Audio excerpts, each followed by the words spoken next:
ए है वो बी से छोटा है। ए किससे छोटा है? बी से छोटा है। लेकिन सी से लंबा है। देखो लो सब कोई, हम यहाँ पर लिख लेते हैं। पहले नंबर ए को बैठाते हैं। किसको?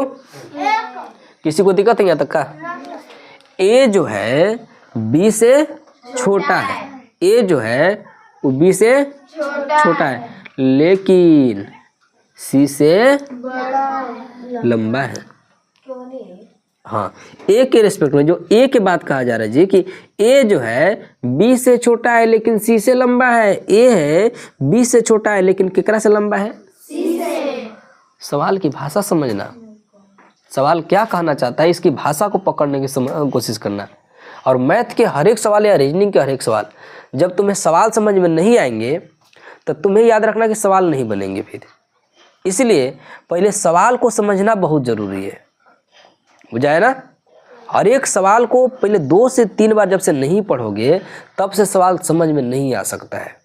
सोचोगे कि हम एक बार समझा दिए और तुम लोग बिल्कुल सिर्फ सवाल को स्टेप बाय स्टेप बना सकते हो, तो नई चीज़। पहले सवाल को पढ़ना होगा, सवाल कहना क्या चाहता है, सारे आंसर उसी में छिपे रहेंगे। जैसे देखो इसमें कह रहा है कि भाई ए जो है वो बी से छोटा है लेकिन सी से लंबा है।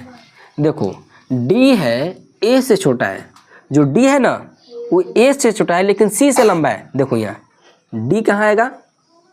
बीच में। काहे आएगा? काहे आएगा?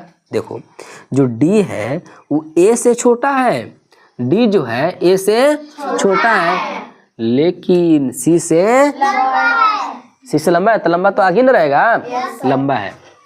और ई बी से छोटा है। देखो ई जो है, जो ई है वो किससे छोटा है? बी से। ई जो है वो बी से छोटा है लेकिन ए से बड़ा है। लेकिन ए से लंबा।